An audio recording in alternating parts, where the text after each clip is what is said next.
Good evening, everyone. I know people are still arriving, but I just wanted to start with an introduction. Thank you all for those who are here for registering, and on behalf of the Cambridge University Bahá'í Society, welcome to the 6th of 8 talks by 8 international speakers. You'll notice that your microphones and cameras are all off. This will be the case for the duration of the talk. My name is Catherine. I'm a member of the Cambridge Baha'i community, and in collaboration with the Cambridge University Bahá'í Society, these 8 talks have been organised to commemorate the centenary of the passing of Abdu'l-Bahá, which was on the 27th of November, 1921. And as an additional part of the programme, at the end of this particular talk, Wendy has agreed and is quite happy to do so. Wendy recently attended the international program that was in Haifa, Israel, where over 600 Baha'i representatives from around the world attended a 5-day program. And Wendy, at the end of this talk, will be sharing her experiences and some insights from that event, which she just returned from, I think, like 2 days ago. So for those who wish to hear that, please stay after the end of this particular talk. Our speaker tonight, who is also a dear family friend of mine, Wendi Momen, will provide more of an introduction to Abdu'l-Bahá, so I won't share that. And will be presenting over 100 years ago how Abdu'l-Bahá not only spoke about the advancement of women, but through his own actions highlighted the importance of the advancement of women. And just I say a brief introduction. It was very hard to summarize an introduction for Wendy. So I'll do my best because Wendy's had a fascinating life. So tonight we have Dr. Wendi Momen, who was actually born in California to jazz musicians. That's both her mother and her father were professional jazz musicians. Wendy's maternal grandmother was one of the individuals who read about Abdu'l-Bahá when he visited the US back in 1912. And for those who attended last week, we listened to a remarkable true story of another individual whose life was transformed when he saw a picture of Abdu'l-Bahá in a newspaper in London. So Wendy's connections with the Baha'i faith and Abdu'l-Bahá go back through her own family. Wendy, as a young lady, witnessed anti-Semitism and racial injustices in the US against her own family, and this fueled Wendy's strong sense of social justice. Wendi Momen is a social activist and advocate focusing on a cluster of issues that promote social justice, the advancement of women, poverty, eradication, health, criminal justice, interfaith harmony, housing, the environment, and business ethics. She's chair of the Trustees of National Alliance of Women's Organisations, a trustee and secretary of Widows' Rights International, an executive board member of the UK Civil Society Women's Alliance. She holds a PhD in international relations from the London School of Economics, where she is a governor. Wendy is also a member of the Baha'i National Assembly here in the UK, was awarded an MBE by the Queen for her services in the UN entity of gender equality and the empowerment of women. And as well as all of this, Wendy, I know, her and her husband Mojon are also very active in their own village community, not just hosting things, but serving friends and neighbors, and really living the life as a Baha'i who's conscious of their role in society. So tonight, Wendy's talk, creatively entitled "What a Woman to What a Woman, the role of Abdu'l-Bahá in the advancement of women. So now I'd like to hand over to Wendy. And if anybody has any questions, please put them in the chat feature and they will be addressed at the end of Wendy's talk. So thank you, Wendy. I hand over to you. Oh, thank you so much, Catherine. And do I have to start sharing my screen, or will this one go? Share my screen.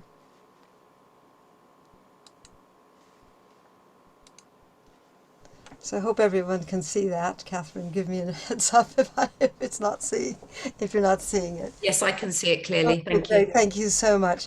So welcome to everyone. It's great to have you here. I wish I could see your faces, but I understand that for these talks, people are not on the screen, so perhaps we'll see each other later. Yes, I just wanted to sort of thank you for those very kind remarks, Catherine. It's because I'm old that they've done a lot of things. That's really what happens. You do a lot of things over a long lifetime. This subject was, they asked me to do something about the role of Abdu'l-Bahá in the advancement of women, and of course I've been working in the field of women's rights and the advancement of women for about 35 years now, with a number of other people. I mean, I don't do it alone. So it's something that's quite dear to my heart. And I just wanted to say, as I begin, that this is by absolutely no means a comprehensive review of what Abdu'l-Bahá said and did with regard to the advancement of women. So I'm hoping that I'm going to be able to advance my own screen somehow. Yes.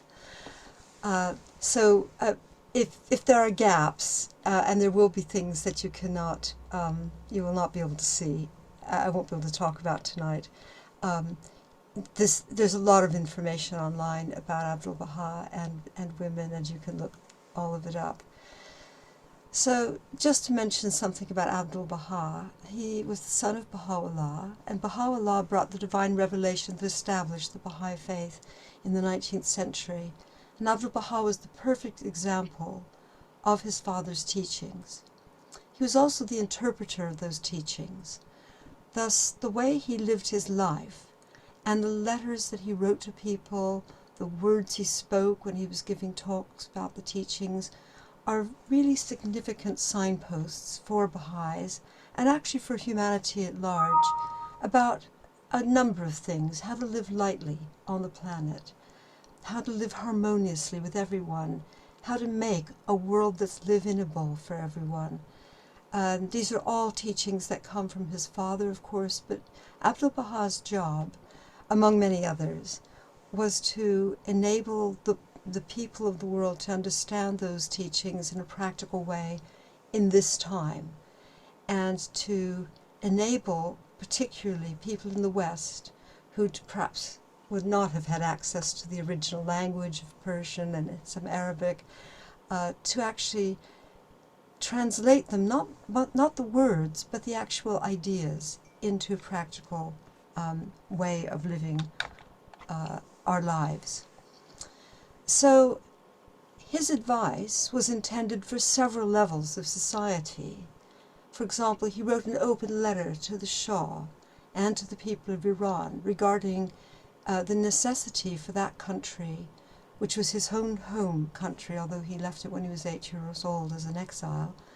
He wrote to that country regarding the need for the political and economic modernization of the country, but warned about the fact that it should not modernize just as the West had done, which had created a materialistic, me first, I'm the best one, colonializing sort of environment, but still said that we should be looking to science, we should be looking to the advances that would, that country should look to the advances that really benefited all people and all humanity. For example, he also spoke to world leaders about peace, and to community leaders about the welfare of children, and about how to alleviate poverty from the poor. He met with a wide range of people. I'm going to concentrate particularly on his Western travels here,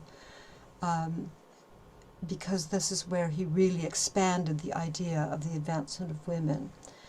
But he met with people who were down and outs, alcoholics, people who were bums, Americans would say.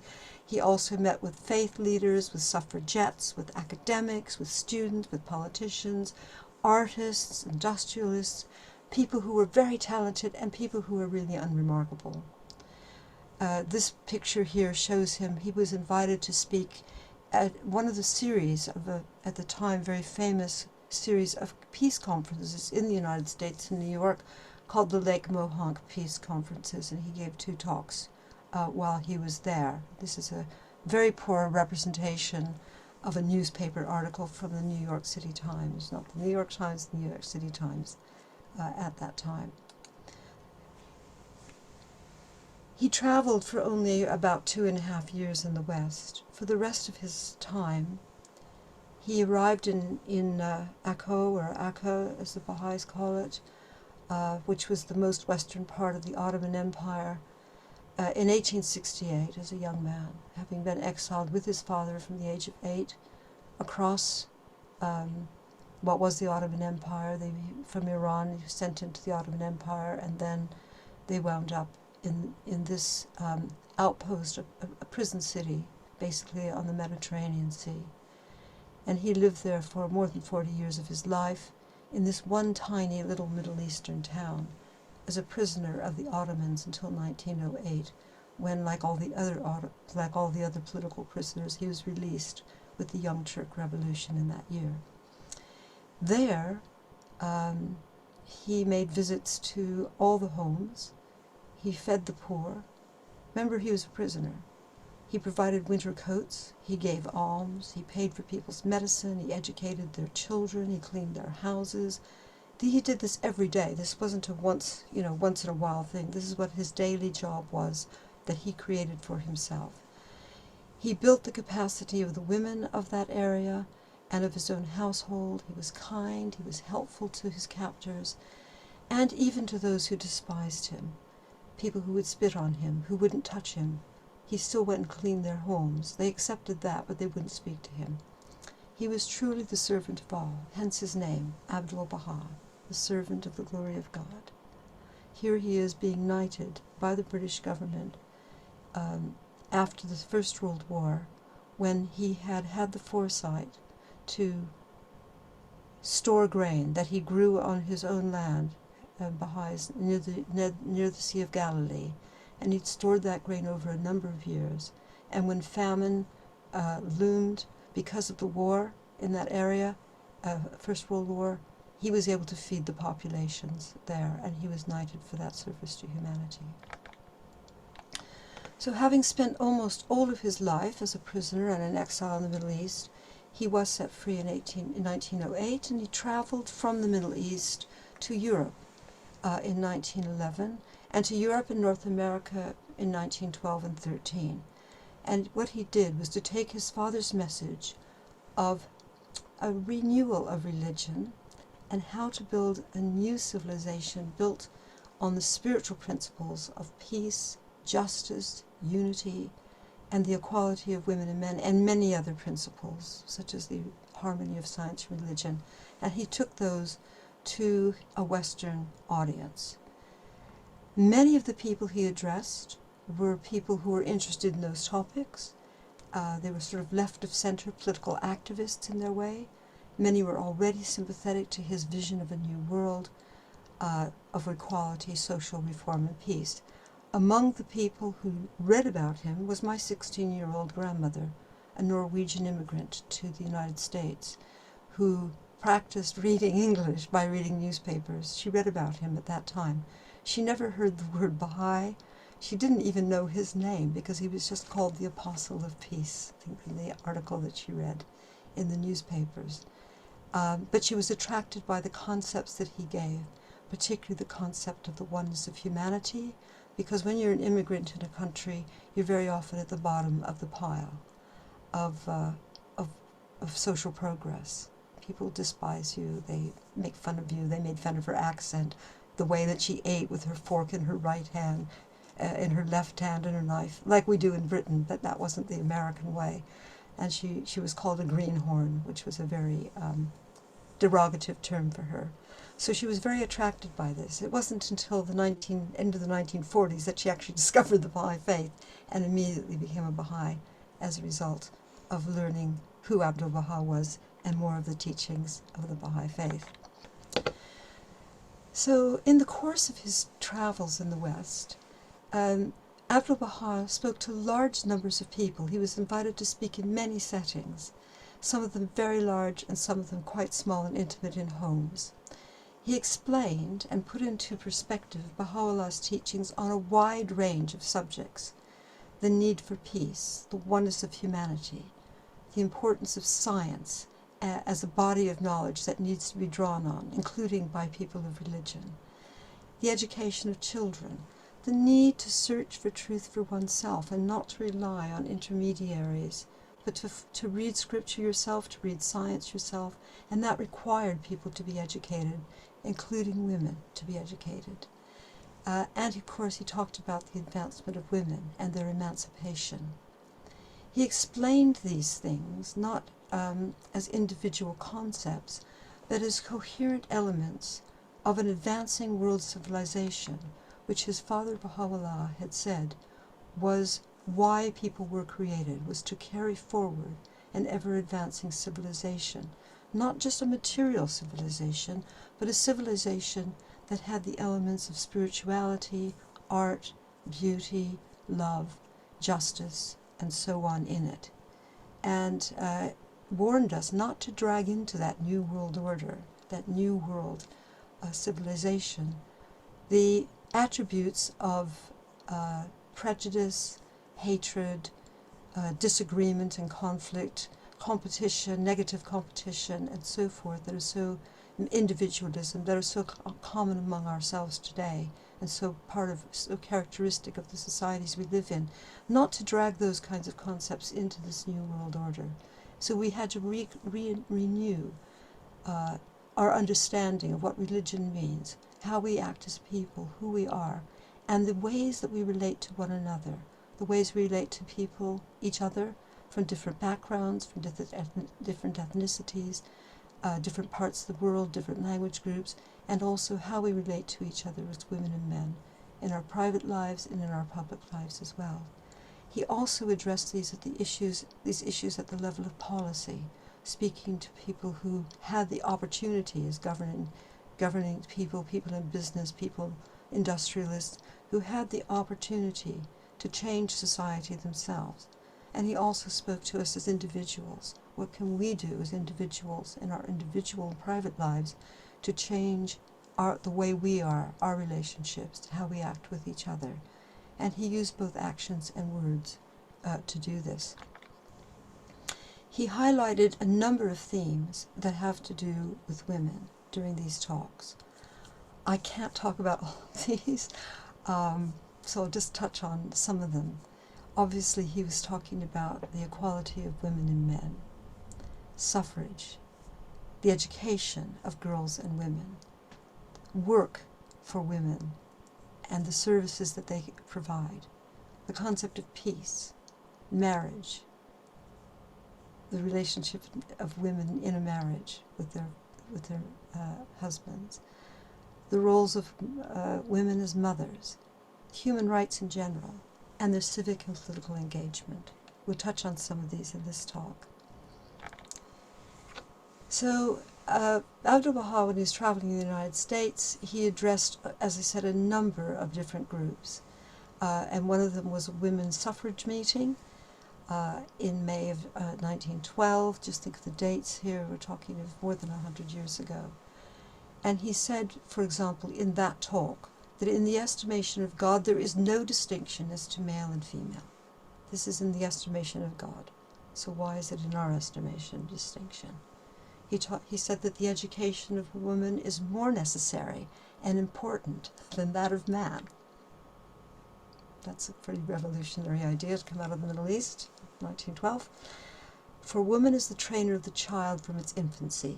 If she be defective and imperfect herself, the child will necessarily be deficient and imperfect herself. and deficient. Therefore, imperfection of women implies a condition of imperfection in all mankind. He also said that universal peace is impossible without universal suffrage. And he went on to say that when women participate fully and equally in the affairs of the world, when they enter confidently and capably the great arena of laws and politics, war will cease, for woman will be the obstacle and hindrance to it. So these are just some of the things that Abdu'l-Bahá said in that meeting to a group of people who were on his side, so to speak, who are women's suffragists looking for the vote themselves. And it's interesting that this last line here of that woman will be the obstacle and hindrance to war. I look at the example of my own mother, who had 2 sons and 3 daughters, and the 2 sons were coming up to the age where they could have been drafted into the Vietnam War. Now, Baha'is obey the law of the land. We don't, even if it's unjust, we still obey the law of the land. Never, and that's another discussion on another day, perhaps. But my mother was very fearful for her 2 sons, who were very gentle people, very thoughtful people, and she felt that if she could do something to make it possible for them not to be drafted into the war, she would do it if it was legal. And the way she found to do that was to send her children abroad for education, to places where they were unlikely to be, they registered for the draft, both of them, but they would be unlikely to be drafted. So my brother went to what is now Eswatini, but at that time was Swaziland, one of my brothers, and the other one went to what was then British Honduras, and it's now Belize. And they both graduated high school there. And so they were in those countries, far away from the United States. It was also very good for them to learn about other cultures and to be involved in helping the Baha'i faith in those countries at a young age. So Abdu'l-Bahá, this is about the equality of women and men. These are my great-grandparents. My great-grandmother became a Baha'i very close to the end of her life, when she was about 84 years old. Not so far away from my age now. Abdu'l-Bahá framed the theme of the equality of women and men as a foundation of truth about the reality of human beings. And he put this at the base of society, at the base of civilization. He didn't see the equality of women and men as a social construct of who does what jobs, who has this activity, of who is denied education, all these things. He said this is a profound truth about the nature of humanity. Women and men are equal. And this changes everything about the way we think about who we are as people and the relationships we have with one another. My grandmother and grandfather did not really perhaps practice those things. My grandmother became a Baha'i very, very late in her life, and yet she was a lovely person and who worked in her own farm when she was an immigrant, and set up a church, they were Lutherans, for the African Americans living in the vicinity. That church still exists today in Delaware. So one of the ways in which Abdu'l-Bahá operationalized the theme of the equality of women and men and the participation of women was to focus on the political participation of women. He was already a promoter of the advancement of women when he arrived in London on the first leg of his journey in September 1911. And this was at the height of the suffragist movement, and he supported their cause. And among the people he spoke with about this subject were suffragettes, which were the most militant of the suffragist groups. So when he arrived in America, he also was asked questions. He was on the ship, the Cedric. It was one of the White Star Line. It was the same line that had built the Titanic, which sank. And in fact, he was booked to go on the Titanic. And he said, "No, I don't think I'll go. Thank you very much. I'll take a slower, more cheap trip." And he gave the money that had been spent on the Titanic to the poor and went on a slower ship. Very good just decision on his part.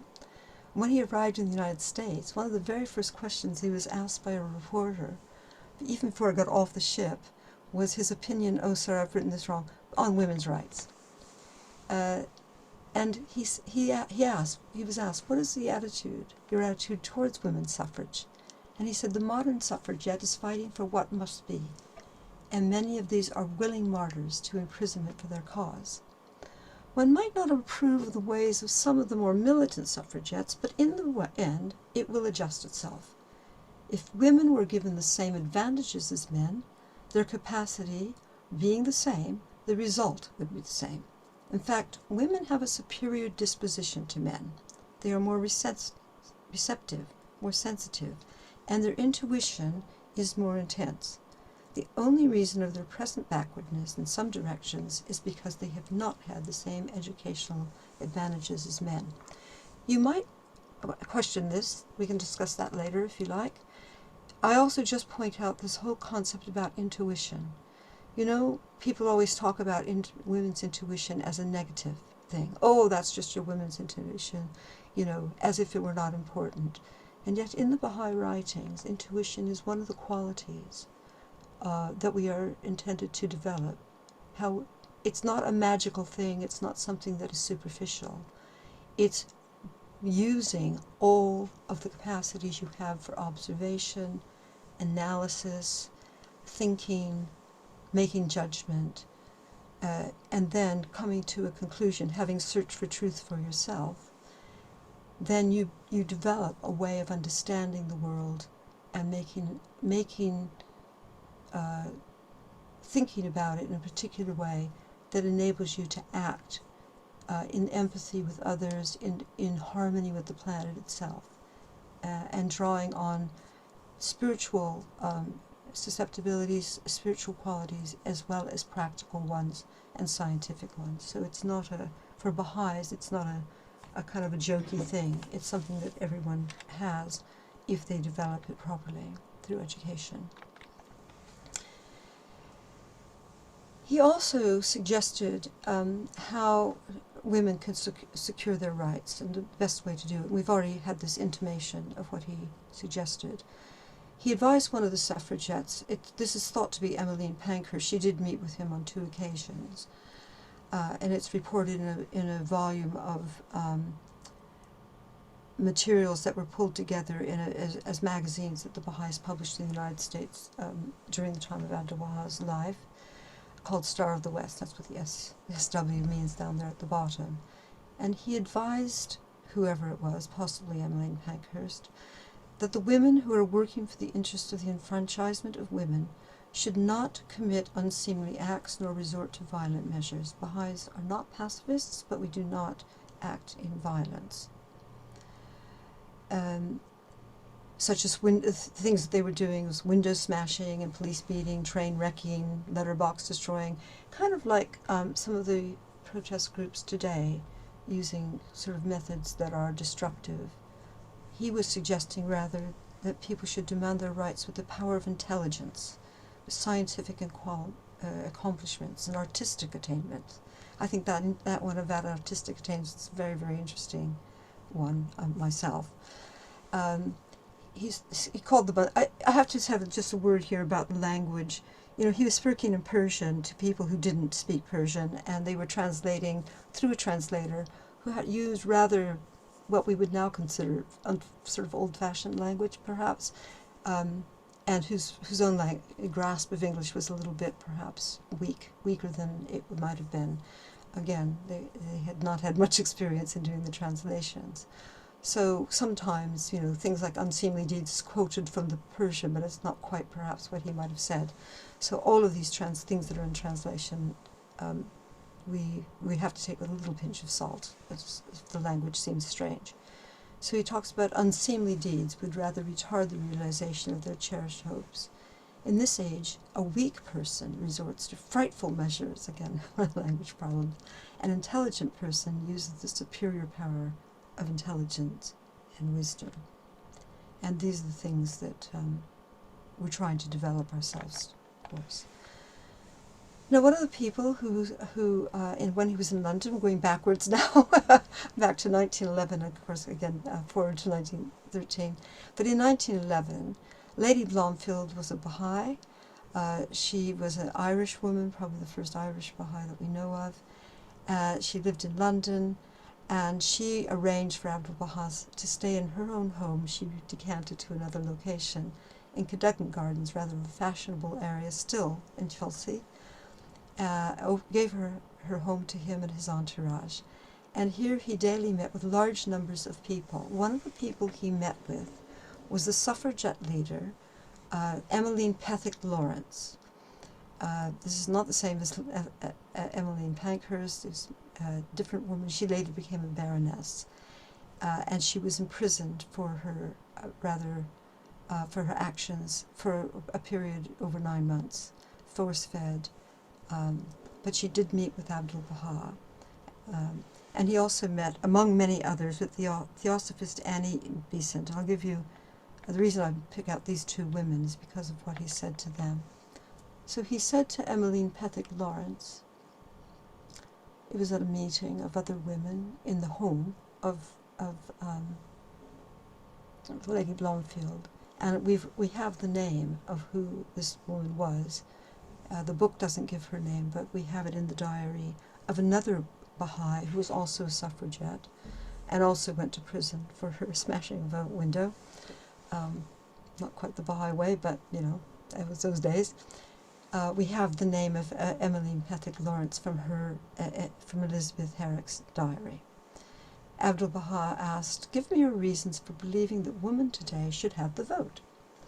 And Emmeline Pethick Lawrence replies, "I believe that humanity is a divine humanity, and that it must rise higher and higher, but it cannot soar with only one wing, Abdu'l-Bahá.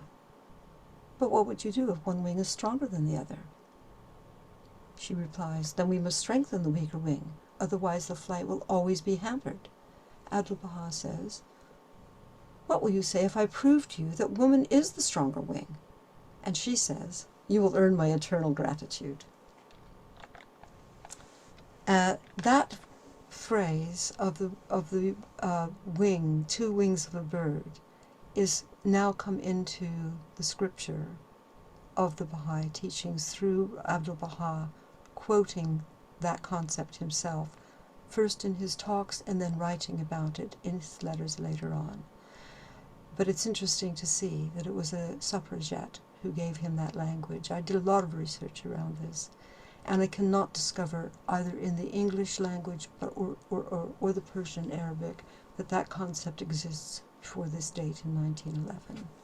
So it's how Baha'is, and it was on a conference call earlier today about the intellectual life that the Baha'is are trying to develop, and how we try to see through a Baha'i lens science, but also we learn from science, and it helps us and from others. So the Baha'i faith is open to all.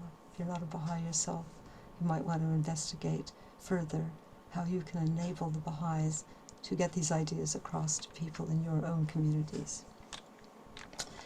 Another person, as I mentioned, was Annie Beeson. She was, among many other things, she was a women's rights activist, a champion of the rights of the working classes, and at the time that she met Abdu'l-Bahá in this country, was president of the Theosophical Society. There were a number of these kinds of groups that had developed at the end of the 19th century and beginning of the 20th century that were kind of using mystical ideas from India and other places to develop a kind of quasi-religion.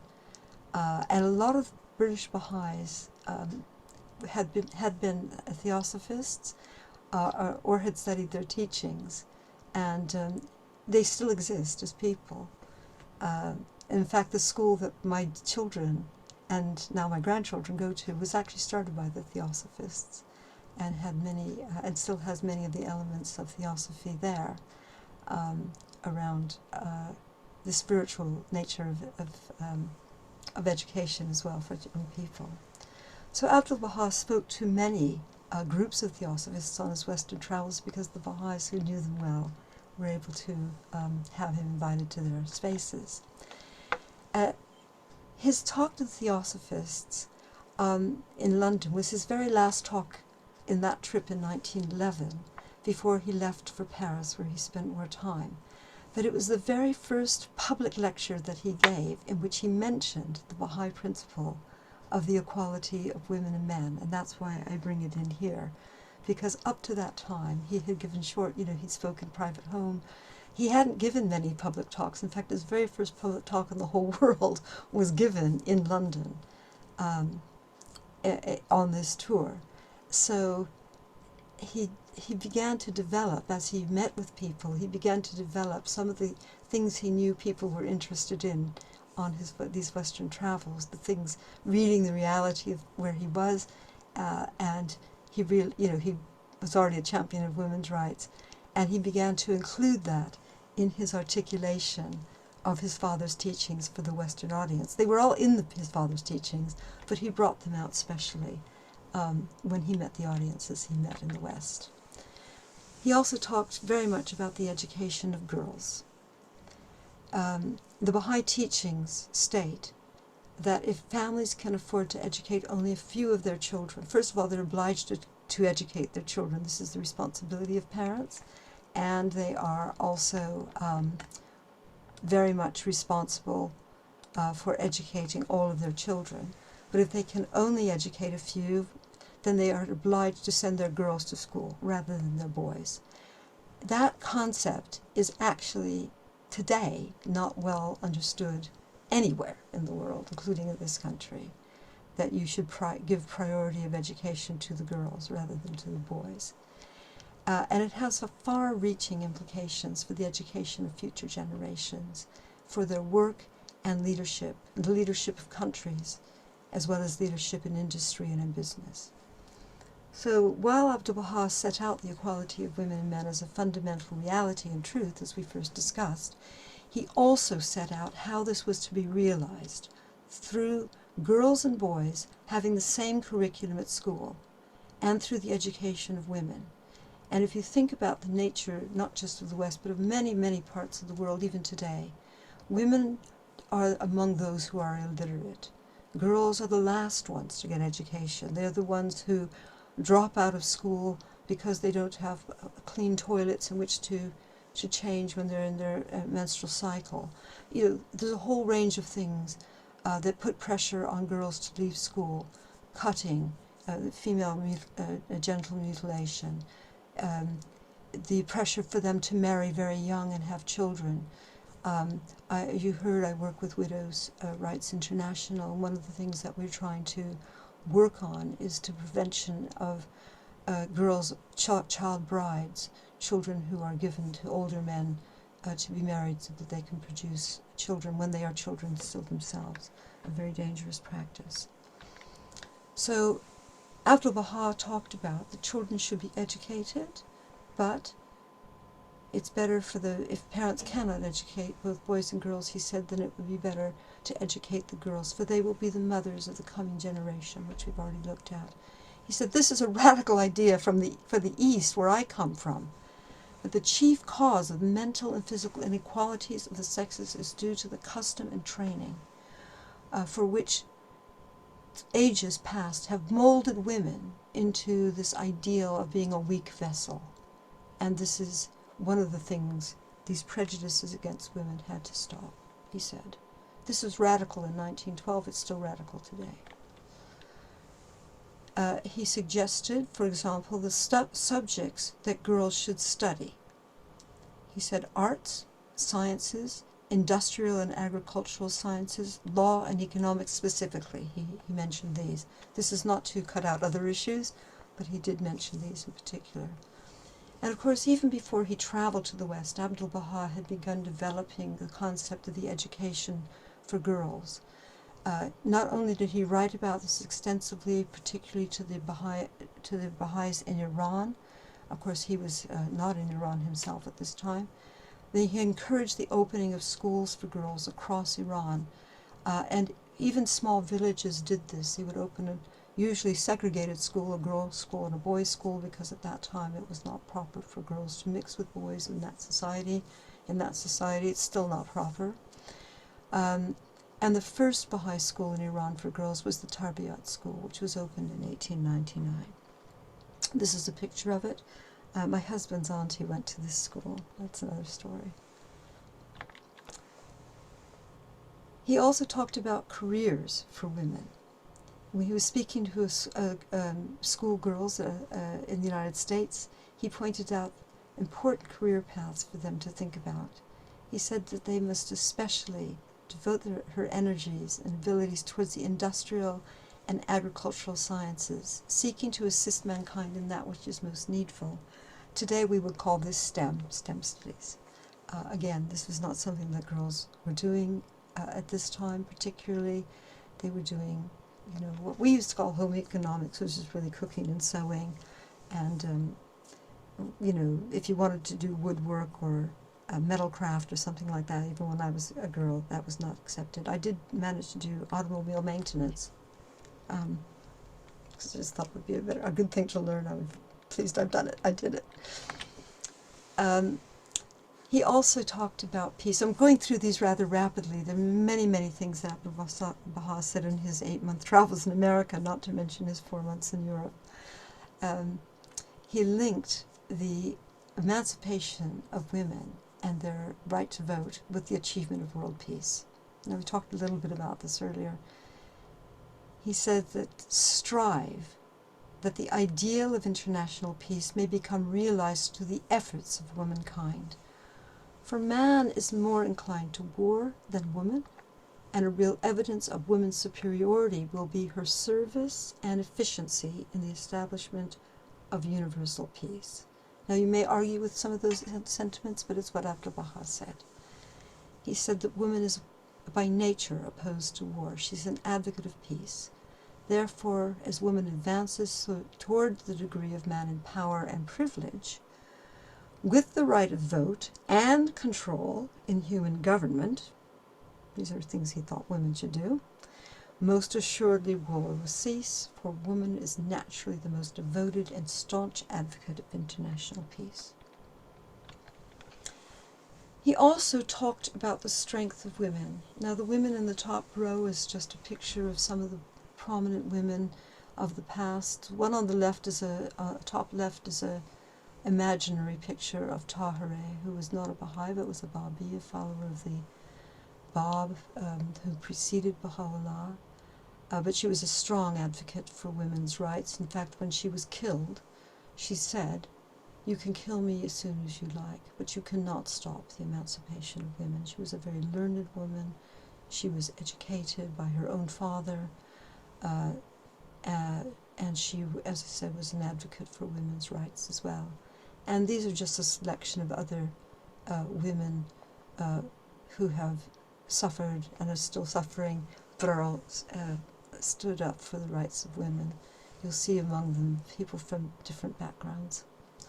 The row at the bottom is just some young Baha'is today who have been imprisoned in Mashhad in Iran for being Baha'i women.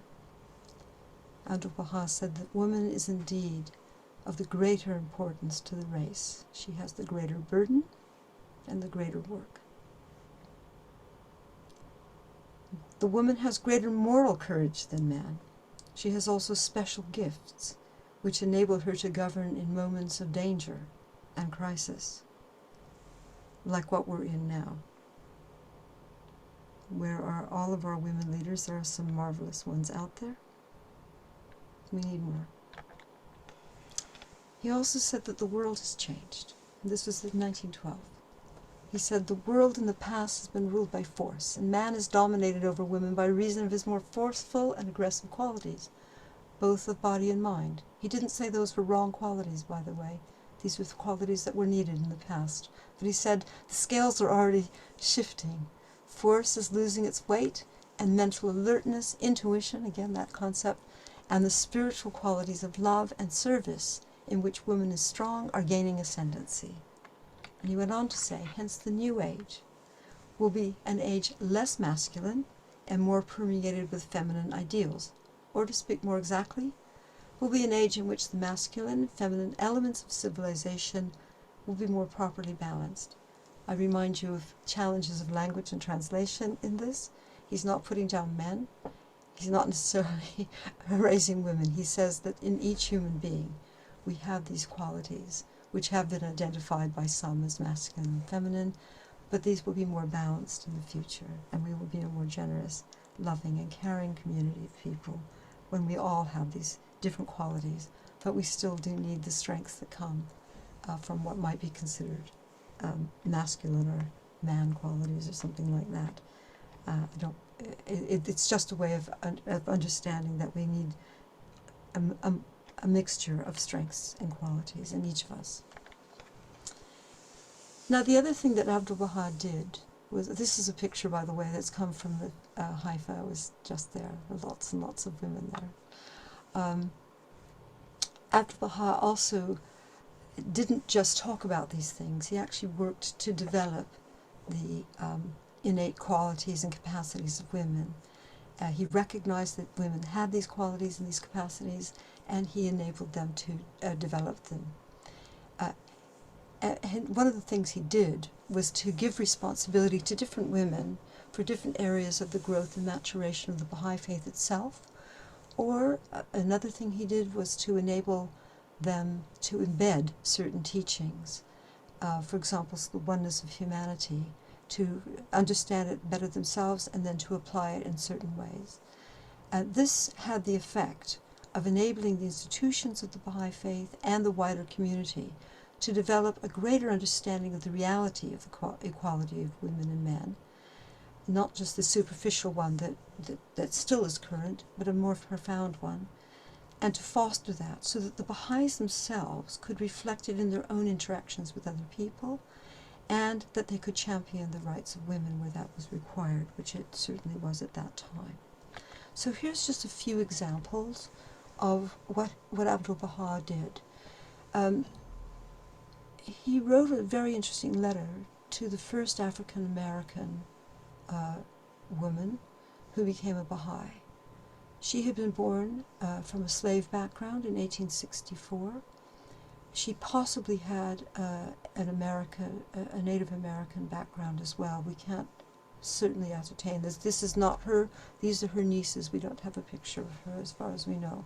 Her name was Pocahontas Pope, and she became a Baha'i in 1906 before Abdu'l-Bahá arrived in the United States. He may have visited her. We know he visited an African American woman.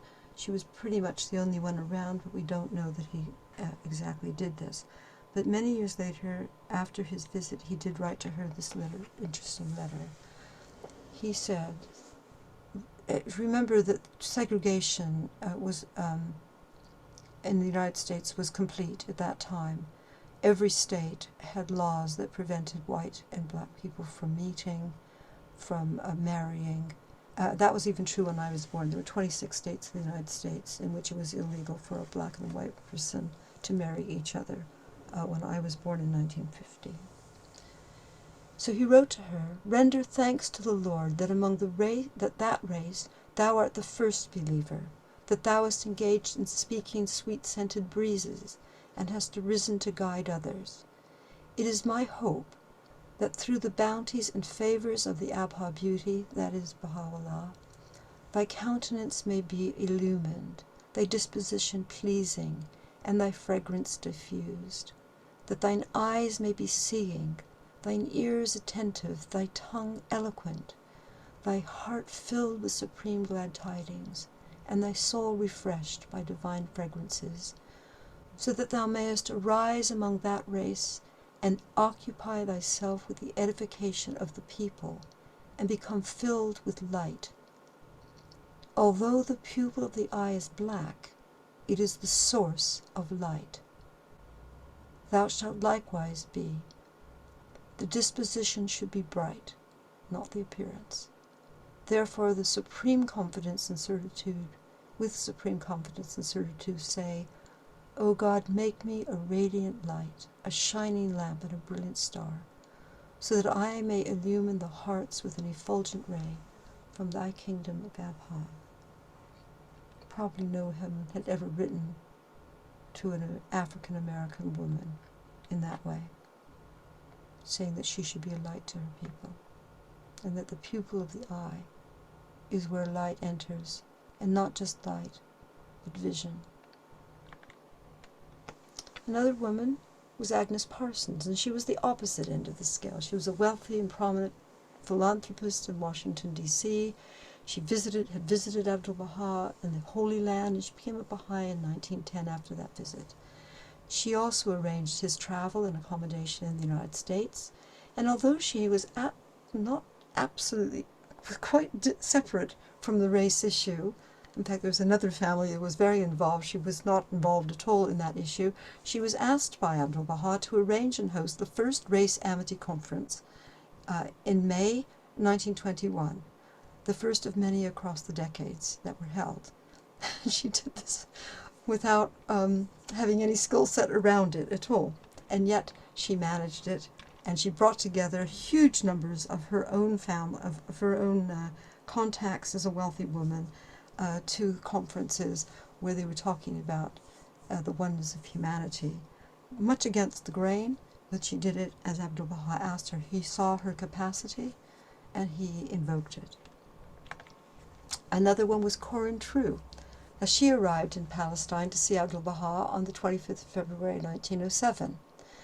4 years earlier, the Baha'is in Chicago, where she lived, had asked his permission to build a house of worship in Chicago. He agreed, but then they didn't do anything about it. So Abdu'l-Bahá told Mrs. True what to do. She had 8 children, by the way. She lost all of her sons, 5 of them. One of them, on the night before Abdu'l-Bahá came to Chicago, was in Chicago to start the building of this house of worship in Chicago, and he was turning over the soil for the first time. And he was able to console her. Many of the prayers we have for children are written to Coralie True, because Abdu'l-Bahá himself also lost 5 children, all of them boys, so they had a lot in common. So in a few days after Abdu'l-Bahá told her what to do, when he was in Chicago, a delegation of 3 of the men from the Chicago Baha'i community arrived to consult about the plan officially.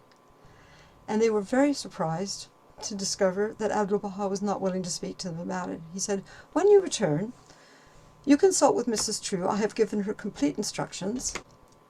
And he had entrusted her with this defining enterprise of the community, a woman. That's why I say from, "What? A woman?" which is what the men said, to, "What a woman." She built that temple, and he called her the mother of the temple. At her instigation, a new national body was created to coordinate the work of the building of the temple, and Abdu'l-Bahá made it clear that it must include women. It held its first convention in Chicago in March of 1909, before he arrived, and the delegates elected 9 individuals to serve on that executive board of what was called the Baha'i Temple Unity. It was a forerunner of the Baha'i administration in that country, and one of those was Coralie True. And then we look at Coralie Franklin Cook. She was also born to parents who had been born into slavery. She was born in 1861. She was a very prominent woman. She understood deeply the devastating impact of racism. She became a gifted writer. She's very well educated, a public speaker, and she used her talents to work for racial justice. She was a member of the Howard University faculty. This is a university that was for Black people. It was the only one in the country at the time.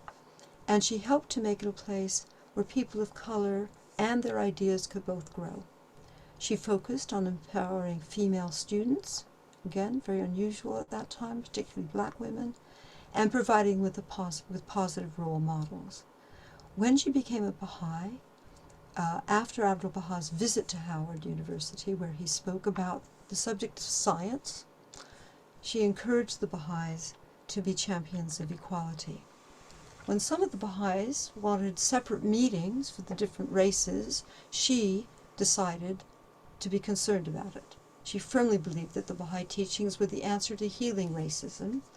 So, in 1914, she wrote to Abdu'l-Bahá and she described the crisis of racism in America, writing that the race relationship is in a deplorable condition, and she called on her fellow Baha'is to stand by the teachings, though it requires superhuman courage, and Abdu'l-Bahá encouraged her in that work. She persevered in her work for justice until her passing at the age of 80 in 1942, and she once said, basing her speech on the Baha'i teachings, "I must in word and deed teach the oneness of humanity." Using her very powerful speaking and leadership skills, she fulfilled her goal, and she shared the Baha'i teachings of unity, and she inspired many to join her in making lasting changes. So this is the end of my talk. So what are we doing today? I thought I won't tell you what we're doing today. I just thought I'd show you some of the things. What a woman things are happening. So here are some of the amazing women of the world. Some of these are my own family members, some of them are my very good friends. I know many of these people. Native Americans, my sister Bambi, who's a leader of an organization that teaches teachers, the Principals Training Center. Some girls living in India. You might know Layli, I think she spoke at your thing, Layli Morrow, Miller Morrow, who's a champion of justice, a lawyer in the United States who made her fame by defending women who were trying to escape from coming to the United States, and has been championing women's rights ever since, with the actress Ava LaRue on the left, and a prize winner who's been also a champion of women. If you watched CSI Miami, that's where you saw Ava LaRue. My friend Zareen Hainsworth, with whom I'm in Widows' Rights International and also the National Alliance of Women's Organizations, who are a major champion for women. Maya Graf, who I work with at the International Environment Forum and at the Ethical Business Building the Future, who's an international lawyer and is a convener of the Climate Governance Commission. Won a major prize with 2 other Baha'is on governance of the global governance and how it can be improved. My friend Indita Robiati, who is a junior trade minister in Namibia. I met her when she was about 15 years old in South Africa.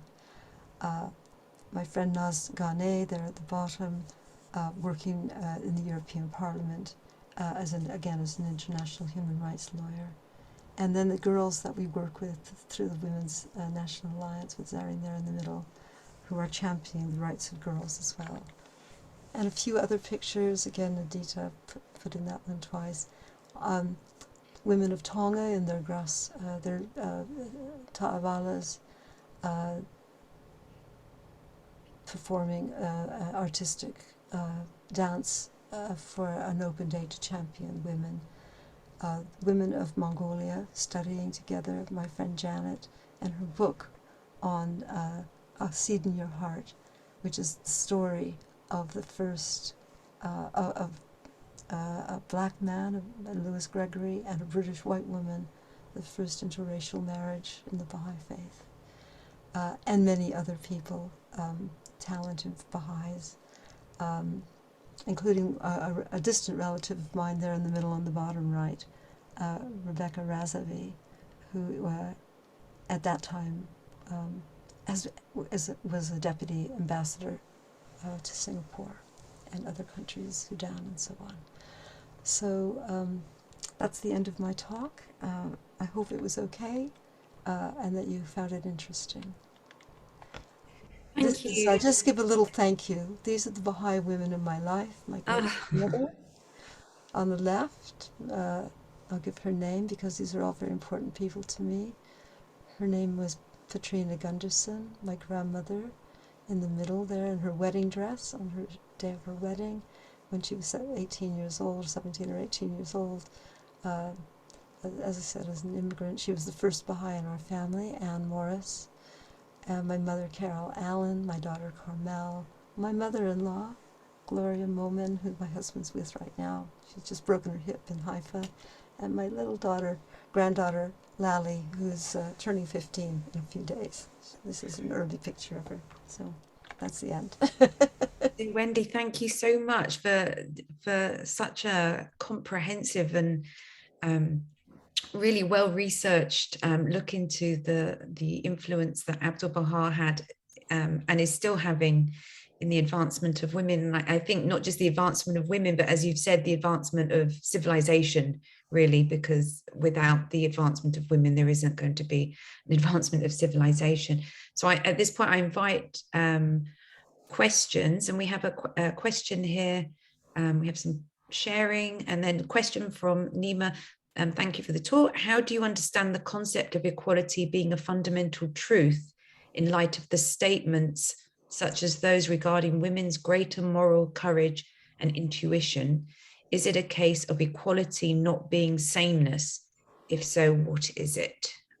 Thank you. Thanks. That's a really good question. I mean, I think that's probably right. I mean, we understand equality in a very superficial way, I think, in many, many ways. And I think what Abdu'l-Bahá was getting at is that everybody has different qualities. So not every woman will be more intelligent than every man. Not every man will be more powerful than every woman. What he's really talking about is the essential quality. There's a statement in the Baha'i texts that says that the soul has no sex. So while we're living on this plane of existence, we have these bodies, and that has other implications that I'm probably not going to go into now, but we have bodies that we're working through, and they come with a package of other people's historical prejudices or historical misunderstandings, or just the times, that women, they, as Abdu'l-Bahá said, they created women in a particular way, but we weren't created unequal. And that's what he's really getting at. We were actually created equal, but we have developed different qualities as women than men have. And we need to use those qualities. They have not been generally conceived to be useful. To be a gentle, caring person was seen as a rather stupid, weak thing to be. And look how many women leaders, even in our own time, emulate male qualities in order to be able to advance to positions of responsibility in ordinary things, like being a head of a business. The kinds of qualities that you have to have. And then if you don't come up to that model, you're kind of sidelined. And we know that because it's happened to all of us. It happens to me. I don't know how many. It happens to me all the time. If I'm giving, if I'm speaking in a group of people, I'll say something, and everybody just kind of, goes, and then the man says the same thing. They say, "Oh, wow, that's a great idea." I'm sure that's happened to all the women in this group. Happens all the time. I remember going to a head of house meeting. I work in a publishing company. I went as head of house to a publishing meeting, sat in the front row, and I was, told by another person, the steward, "I'm sorry, but the waitresses are not allowed to sit down." So these are the kinds of things that happen. So these are, what we're trying to do is to find a better way. It's not to say that we're all going to be exactly the same. As we said, it's not uniformity. And it's working together to advance. It's not about women having to advance themselves. It's the society supporting the whole advancement. And I think 8:05. I apologize. There's no way I was going to stop you, Wendy, because it was far too interesting. Sorry, I just got no, don't apologize at all. I was completely enraptured by all, particularly when you're drawing on the history and individuals, real individuals who Abdu'l-Bahá had written to and spoken those beautiful words to.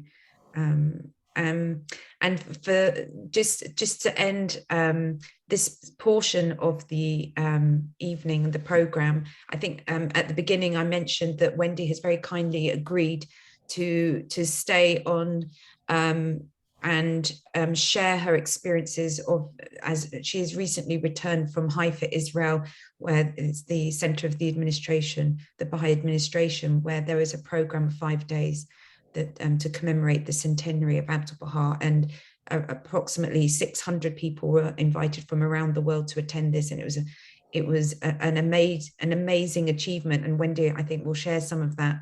And so please stay on if you wish to listen more to Wendy's stories and insights. And just to sort of close off this part, just to say that for those who have attended this evening, you'll receive an email in a few days. We'll have the recording of this evening's program, and you will also have there'll be an email. You can email the Baha'i Society if you have any further questions or comments, and depending on what those questions or comments are, they'll be directed to the right person. And you can watch this video and all the other talks that have taken place on the YouTube channel that the Baha'i Society has created. And please feel free to share any of this with anybody else as well. So please feel free.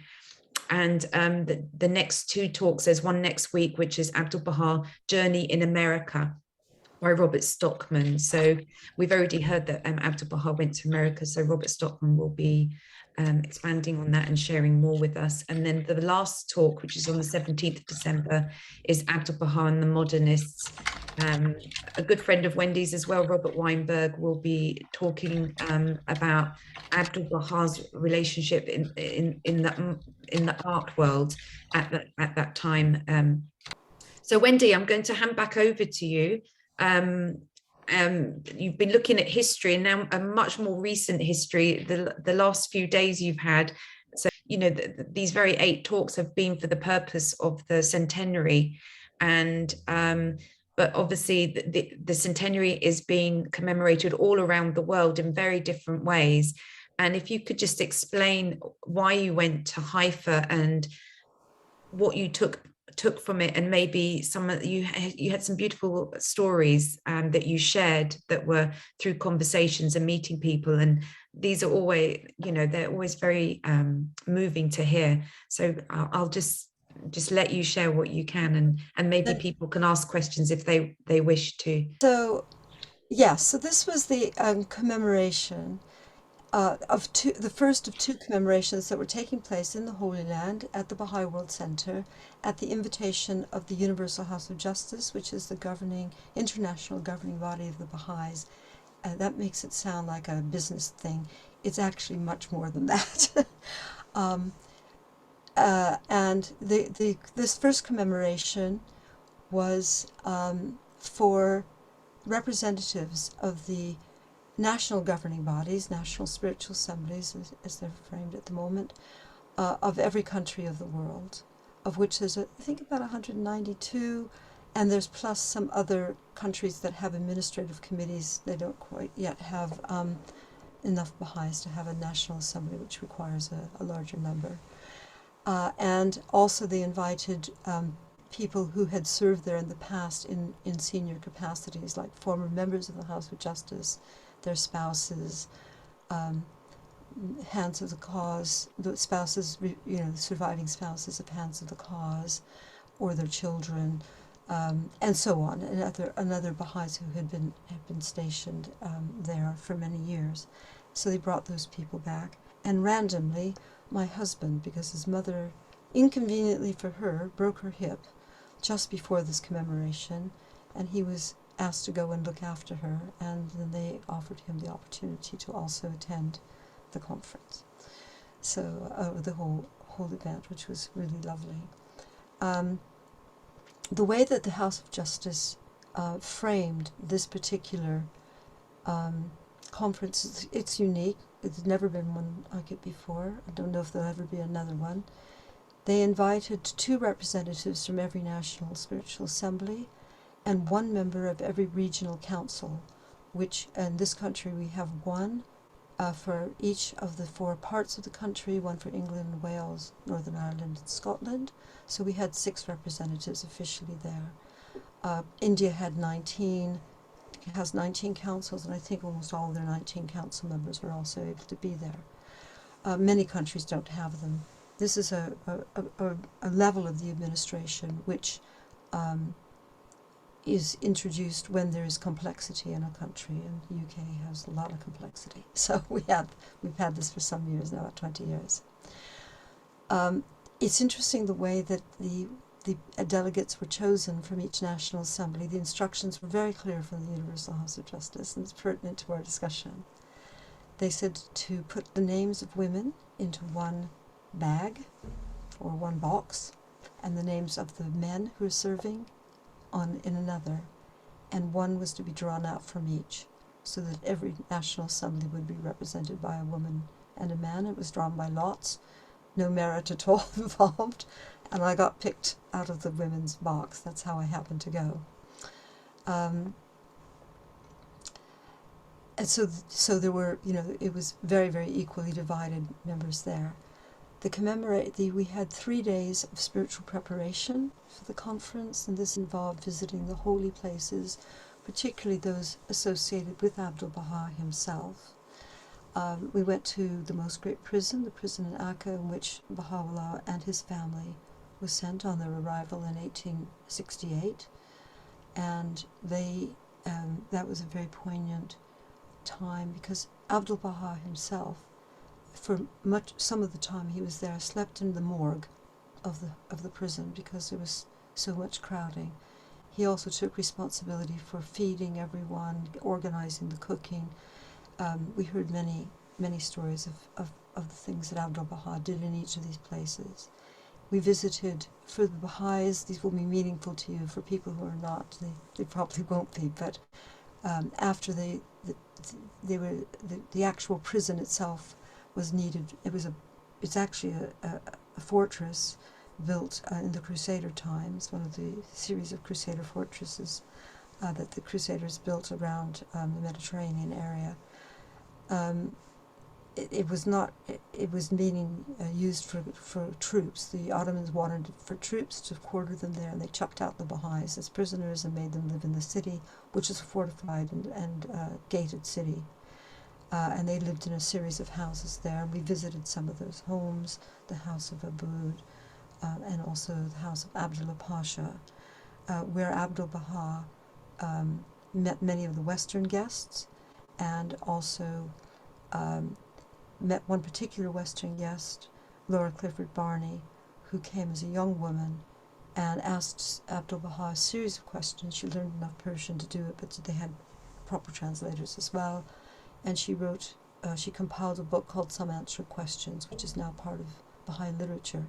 So the importance of asking questions also is very important in the faith. It's how we get answers, is by asking questions. And she asked these of Abdu'l-Bahá. We also, of course, visited the shrine of Abdu'l-Bahá and the shrine of the Bab and of Baha'u'llah, which are the spiritual headquarters, center of our Baha'i faith there. All of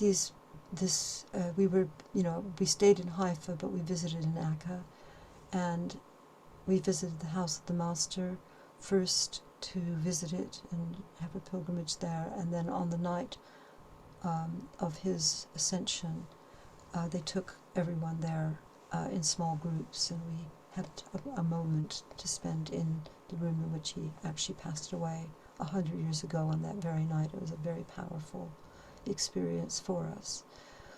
And this was all preparation.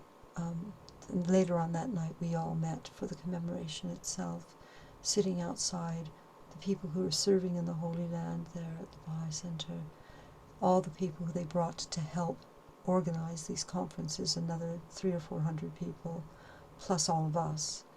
And so there were about 12 to 1,500 seats, which had all been laid out.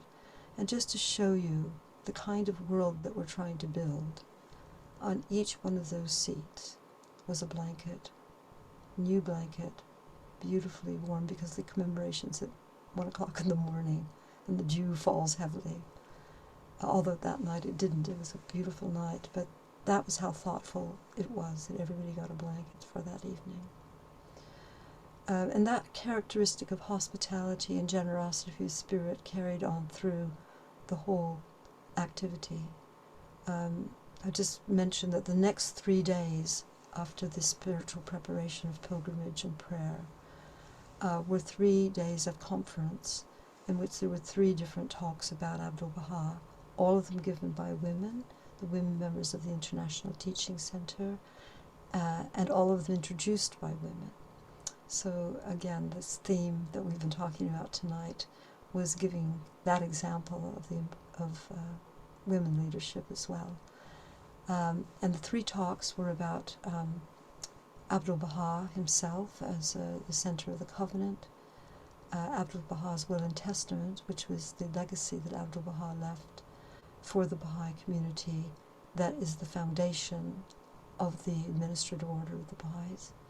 And the last one was all the accomplishments that have been made specifically in that last 100 years, but even more specifically the last 25 years, as we finish this cycle of plans that a new plan will start in April, our new 9-year plan. So we were looking at the accomplishments that have been made and got a lot of statistics, which none of us could take down very quickly, but huge amount of growth of the Baha'i community, not just quantitatively, but also qualitatively over these last few years. It's been really remarkable, especially in countries that are not Western. And those talks, I don't know if we're ever going to get them, but the people who've taken notes, we've spent all day sending notes to each other, the 6 of us who were there. So that's the sort of shape of the program. What about the countries you said that people travelled from? That's interesting as well, yeah. So just think of a country and those people were there, okay? There were people from every single country. On the very first evening I was there, I was sitting next to one, and I asked her where she was from, and she said, "Oh, I'm from Kiribati in the Pacific." I said, "Well, I know that. My cousin has been there," and so forth. I've not been there myself, but I love islands and so forth. And I said, because we had so much difficulty getting there with the COVID regulations. I can't tell you how problematic they all were. Well, I could, but I won't. With vaccines not being recognized by the Israeli government and not being able to get the booster in the right time frame and all these things, which we all managed to do. We did manage to do in the end. And we thought we had such a difficult time. And I asked this lady, "Did you have a difficult time?" She said, "Yes, it was not too bad." She said, "We don't have COVID in Kiribati, so we were not, we couldn't get into, we don't have any vaccines there because we don't have it. And they only have one flight a month from Kiribati out of the country, in and out of the country. So they left in October, and they had to go to Brisbane, and Australia was closed. So they had to go to Brisbane, because where they had planned to go was already closed. They couldn't go there, and spend 2.5 weeks in isolation, getting their vaccines there so that they could come to Britain, where they could get a flight to Israel. And then they had to spend 10 days in isolation here too. So they left in October. They arrived the same night as I did. And I said, "Oh gosh, it's really difficult." And so when will you go back? She said, "January." we will arrive home in January. So expensive, difficult, far away, and not a complaint from her at all. In fact, nobody complained. I mean, everybody was so thrilled to be able to get in. All the problems that they had would become just challenges that they personally overcame, and we were laughing about it. "Oh, that's what happened to me. Oh, we had that same problem. Oh, yes, we couldn't get on the flight. Oh, we got stuck at the airport. We weren't allowed in. Oh, we had to come through a magic door." There were just so many different stories from all over. And then you would sit in a bus, and the House of Justice picked you up and took you everywhere. You had a personal program, right? Have a personal program for yourself. There were 6 of us in our group, and we didn't have the same personal programs. We were mixed with other people much of the time, which was wonderful. I got into one bus, sat down next to a man. I said, "Where are you from?" He said, I'm from Swaziland, East Swahili. I said, "Oh." I said, "That's wonderful. My brother lived in Swaziland when he graduated high school there." And he said, "You're not Steve Worth's sister, are you?" I said, "I am. That wasn't the brother that lived in Swaziland." But he said, "You look just like him." And he knew my brother, who's been living in South Africa since he was 19 years old. So he had actually lived in his house. And then we had a wonderful conversation about And all the conversations were, you know, wonderful. He was asking about the administrative order in our country and how it works and how we take minutes and how we fix our agendas and things like that, which seems kind of a funny conversation to have, but it was so interesting to do. And then as we were talking, the man next to me said, so what do you do about the arts in your study circles? You know, are they integral? I said, yes. They are. And the other one said, well, we're not really doing the arts. How do you do them? I was explaining, showing them my WhatsApp group for my book 8 and the other books and the pictures that people put in and the poems and things that they write. And they were much intrigued by that. So it was a wonderful occasion of sharing, learning from other people, learning what they're doing. You know, it's kind of overwhelming, actually. I haven't really been able to process it. I just wanted to mention the hospitality because you're thinking of people coming from all over the world to a country in which they clearly not going to speak Hebrew, and many, many languages. And the House of Justice provided food every single day for everyone. So you did not have to buy a meal, which I think was incredible. And there was lots of food, and they were of all different varieties that people could eat. Vegetarian, gluten-free, nut-free, you know, the whole range. Beautiful, and very, very generous of the House of Justice to provide that for people who probably didn't have to spend, especially spending 2 periods, having to pay a huge amount of money out to be self-isolated in Britain, in a hotel. Probably didn't have money to pay for meals. So it was lovely, lovely welcome. For you, Wendy, what was your take-home message, do you think? Like the 1 or 2 things that you just wanted to act on as almost as soon as you, or wanted to share, I should say, maybe as... Well, those are the things I wanted to share. It was about the oneness of humanity, really, and about generosity and care. And as we're coming into the period of the conferences that the Universal House of Justice has asked us to host in every country, you know, we were charged with the task of sharing, you know, the spiritual upliftment that we all received there as one of the energizers of the conferences to come. The second conference, we hope, they've closed the border now in Israel. They closed it the day I left to people coming in because of this new variant of COVID. We're pretty sure that all the miracles that happened to enable to get all these other people in the middle of a pandemic to the Holy Land may well happen again. I don't know, but it just they're moving on calmly, and so everything was so smooth. So there were some interesting messages for the Baha'is here. For example, one of the counselor who gave the talk on Abdu'l-Bahá, one of the talks said that when Abdu'l-Bahá passed away, and we were commemorating the 100th anniversary of that passing, she said he handed the mantle of the faith to the administrative order. I had never heard that before. I hadn't thought about it like that. We always think of him having, you know, he appointed the guardian, and the guardian was the successor, but he said that they were talking about, that, of course, the guardian was part of the administrative order. He was one of the 2, you know, of the learned arm. And here we were the elected arm. The learned arm is coming to the World Center, the counselors and the auxiliary board members at the end of this month. If they can get in, they'll be there for that. So, but that was really interesting, and that's why the House of Justice asked representatives of the national assemblies and the councils to come. And that gave me a lot of, we were all thinking about what that really, the implications of that we are the inheritors of the mantle of Abdu'l-Bahá as people who work within the administrative order. And that's true for all Baha'is who serve on assemblies and the agencies. So that was one thing that was really important to me. Okay, thank you. I think we've gone over half an hour, but I don't care.